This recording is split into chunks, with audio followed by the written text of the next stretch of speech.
Where shall I go? What shall I do? Frankly, my dear, I don't give a damn. Welcome to MsMojo, and today we're counting down our picks for the most successful scenes that end a film. This list doesn't include animated movies, but it does feature lots of spoilers.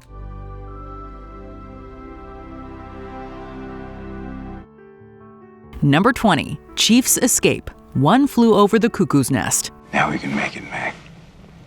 I feel big as a damn mountain. After attacking Nurse Ratched, Randall McMurphy receives a lobotomy. The hero's fellow patient, Chief Bromden, then makes a dramatic choice. McMurphy doesn't survive the film, but he does empower his friend to escape. The scene goes from heartbreaking to triumphant in just a few short minutes. In a key moment, Bromden uses his incredible strength to throw a piece of heavy equipment out a window. The reactions from the others and the impressive score might just move you to tears. One Flew Over the Cuckoo's Nest ends by creating a glimmer of hope in a dark world, showing that there's always a way to break free. Number 19, Norma's Close-Up, Sunset Boulevard. Cameras. What is it, Max? Silent film star Norma Desmond's world starts to crumble around her, causing her to lash out in a violent way. In the final scene, the police arrive to arrest the deluded actress in a devastating conclusion. With her mind still stuck in the past, Desmond believes she has an opportunity to pose for the camera. Down below, they're waiting for the princess. I'm ready. Her butler Max turns the moment into one last chance for her to relive her glory days.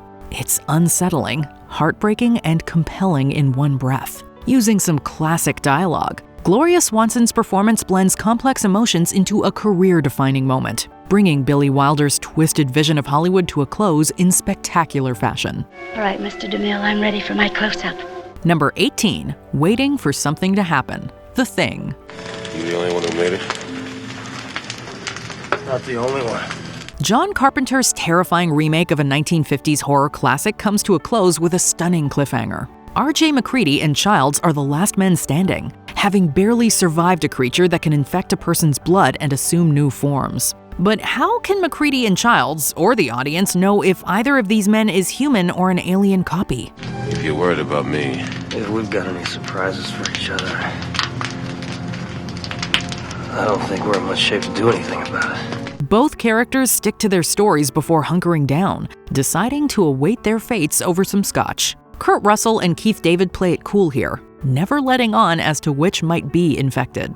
The paranoia of the entire movie bubbles up here in a frightening end thanks to Carpenter's expert and skillful storytelling. Number 17, Revisiting the Diner Robbery, Pulp Fiction.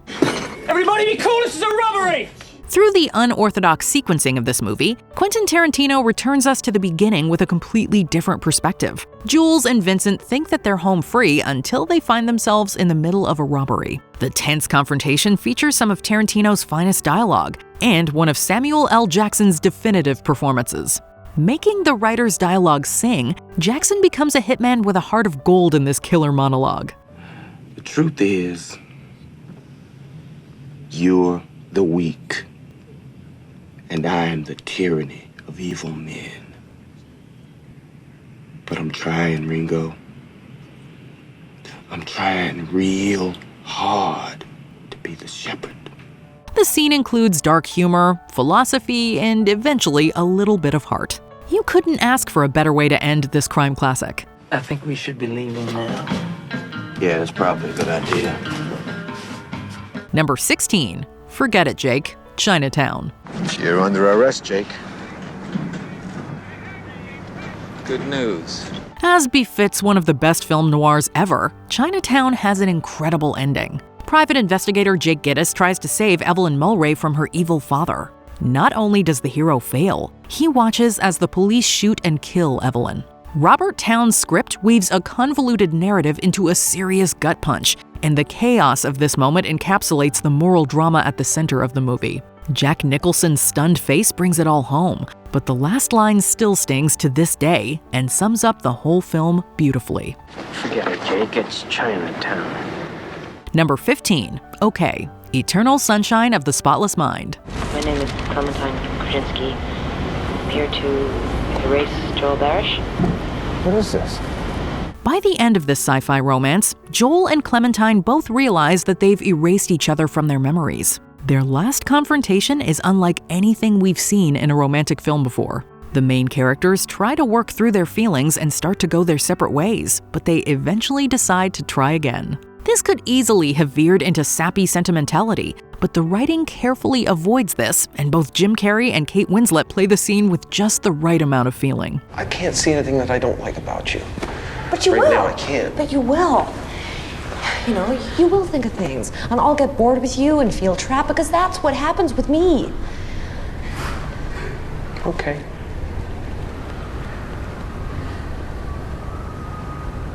Okay. They then spend time at the beach in a soulful final shot. Eternal Sunshine of the Spotless Mind gracefully makes you believe in love while reconsidering the classic rom-com format. Number 14. Nobody's perfect. Some like it hot.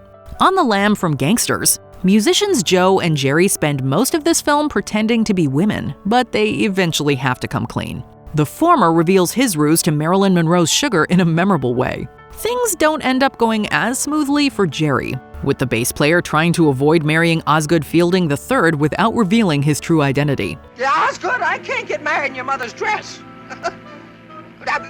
She and I, we are not built the same way. Jack Lemmon's beautifully modulated performance finally results in the wig coming off, but Fielding's response is simple yet hilarious. Billy Wilder's crazy comedy delivers a surprising yet inevitable ending that cements its status as a classic. I'm a man. Well, nobody's perfect. Number 13. Inception. Inception. For this trippy sci-fi adventure, Christopher Nolan sets up hundreds of dominoes before letting them fall. The cerebral heist that forms the backbone of the film comes to a close as a multi-level dream collapses, and the final montage follows Dom Cobb as he makes a triumphant return to the United States. He's also reunited with his family in an emotional scene. This doesn't stop Nolan from having a little fun at our expense, with the director leaving us on a high note.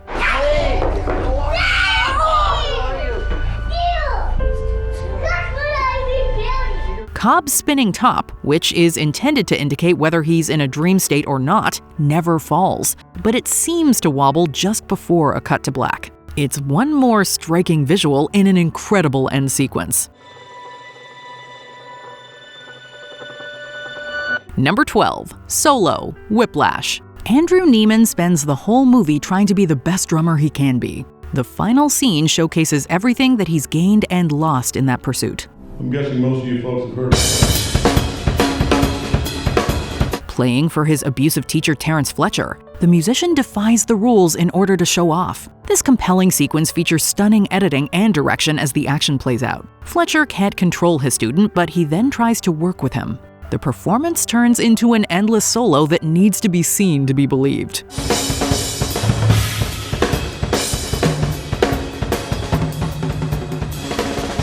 In the end, Neiman seems to have fallen under the influence of his master. The strong conclusion operates in a gray area that allows for multiple interpretations.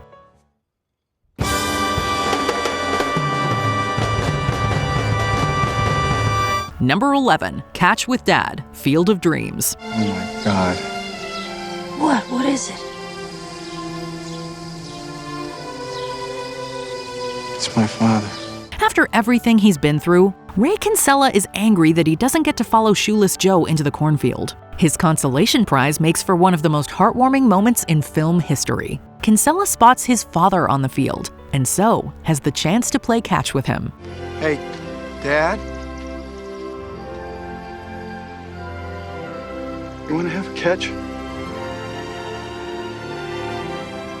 I'd like that.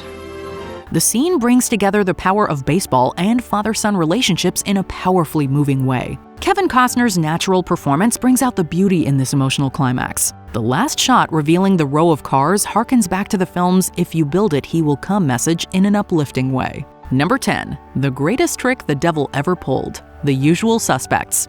After that, my guess is you'll never hear from him again. Throughout the film, Agent Dave Kuyan interviews conman Verbal Kint in an effort to solve the mystery surrounding Kaiser Soze, an elusive crime lord. It isn't until the last scene that Kuyan finally realizes the truth. After Kent's tearful goodbye, his interviewer turns to examine all of the evidence on his bulletin board. The reveal slowly builds with dramatic intensity until the case breaks wide open. It's all there, and I'm telling it straight, I swear. Pulling the rug out from under the audience as well as Kuyan, this movie breaks conventions by making viewers question the entire plot. Kuyan tries to find his suspect, but he's much too late. We feel almost as stunned as he does, making this one of the most effective cinematic conclusions of the 1990s. The greatest trick the devil ever pulled was convincing the world he didn't exist.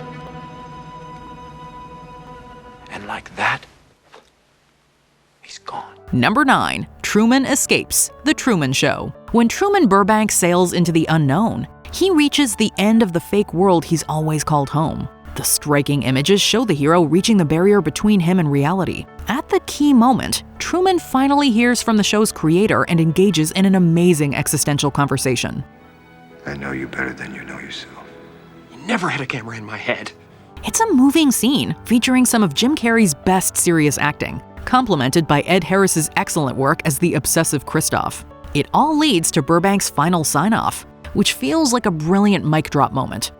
In case I don't see ya. Good afternoon, good evening, and good night. With evocative music adding to the intensity, this unique movie builds to an impressive finish. Number 8. The Sound of Silence. The Graduate. After leaving college behind, Benjamin Braddock finds himself at sea and eventually falls into an affair with his neighbor, Mrs. Robinson. However, he later comes to realize that it's really her daughter Elaine that he wants to be with. Of course, the fact that she's getting married complicates things. Braddock takes great pains to reach the church, interrupt the wedding, and steal the bride.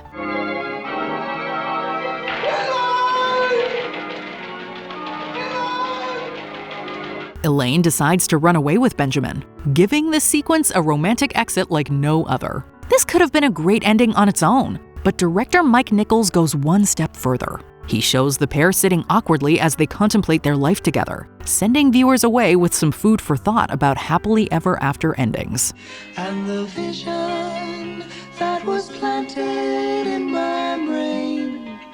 Number 7. Goodbye. E.T. the Extraterrestrial. In the conclusion of this sci-fi tale, Elliot Taylor and his friends bid farewell to their otherworldly buddy. They first get some help from the title character to fly into the sky and eventually reach his ship. All journeys must come to an end, with this one being particularly sad. Taylor struggles to say goodbye before E.T. gives him one last line to remember.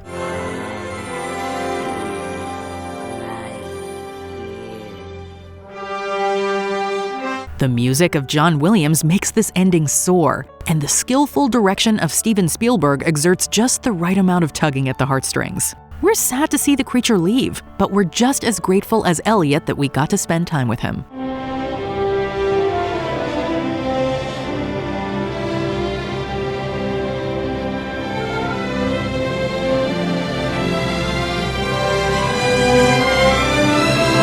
Number 6. An Angel Gets His Wings. It's a Wonderful Life. After being shown that his life has made a huge difference to others, the desperate and depressed George Bailey has a change of heart. After so much goes wrong for him, the hero reunites with his family in a classic ending that is a true celebration. Not only does Bailey settle his debts, he finds the entire town rallying around him. His brother also comes by for a toast that feels like the best way to bring this hopeful movie home. To my big brother George, the richest man in town. This is a feel-good sequence that never ceases to inspire or warm the hearts of viewers, no matter how many times they see it. Among the essential holiday films, It's a Wonderful Life's ending inspires us all to appreciate what we have. Look, Daddy, teacher says every time a bell rings, an angel gets his wings. That's right. That's right.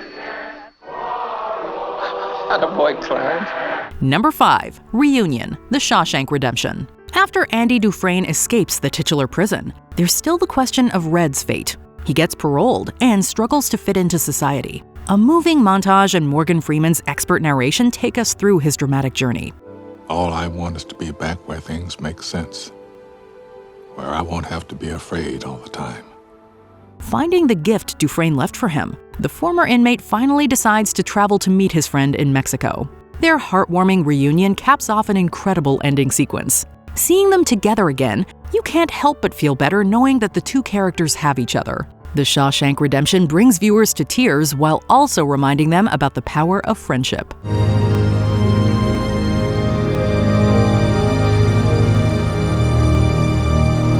Number 4. Wouldn't Hurt a Fly. Psycho. At the end of the movie, Norman Bates is caught red-handed assuming the identity of his mother. A psychiatrist explains that the villain is a case of multiple personality disorder. Norman Bates no longer exists. He only half existed to begin with.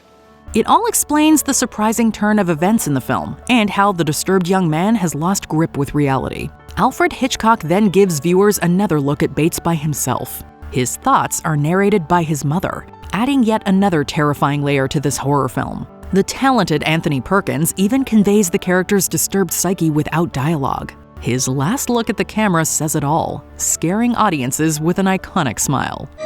They'll see and they'll know, and they'll say, why, she wouldn't even harm a fly. Number 3.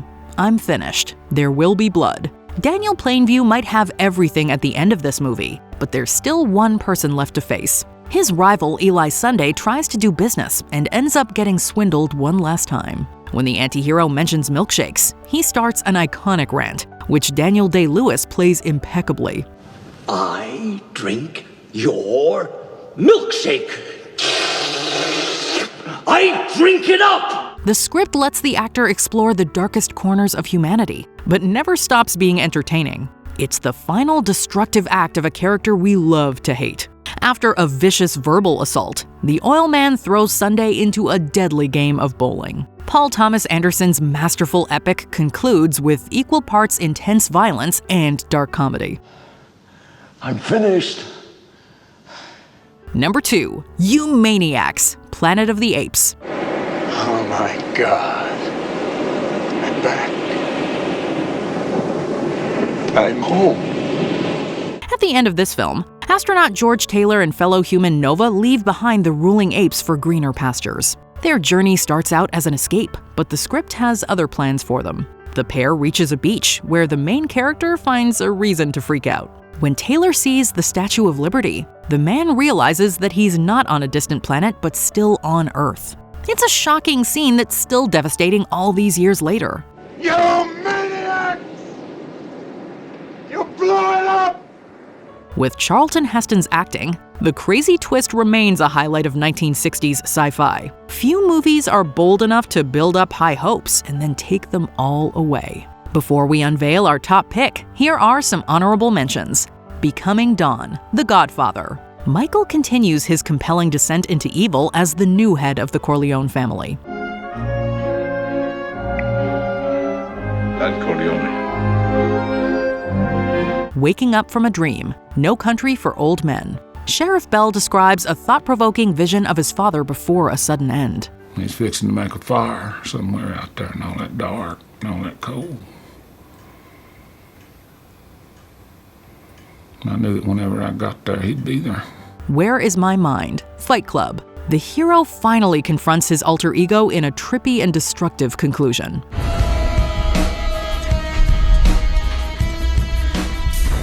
You met me at a very strange time in my life. Say Hello to My Little Friend, Scarface. Tony Montana yells and shoots his way to the end of an entertaining death scene. Do you want to play rough? Okay. Say hello to my little friend! Off the Cliff, Thelma and Louise. The titular partners take one last heartbreaking drive to avoid the authorities.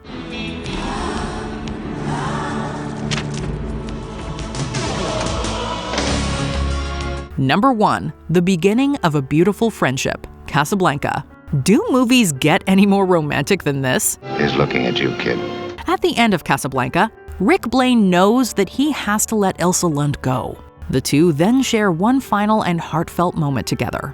Before the plane flies away, the hero takes down Major Strasser in order to save Lund and her husband. This selfless act makes us fall for the main character even more. While walking off into the night, the remaining allies celebrate with a hopeful message and an iconic quote. We wish that every film could pack the same thrills, romance, and drama into one end scene. Louis, I think this is the beginning of a beautiful friendship. Did we forget another amazing final scene? Let us know in the comments below.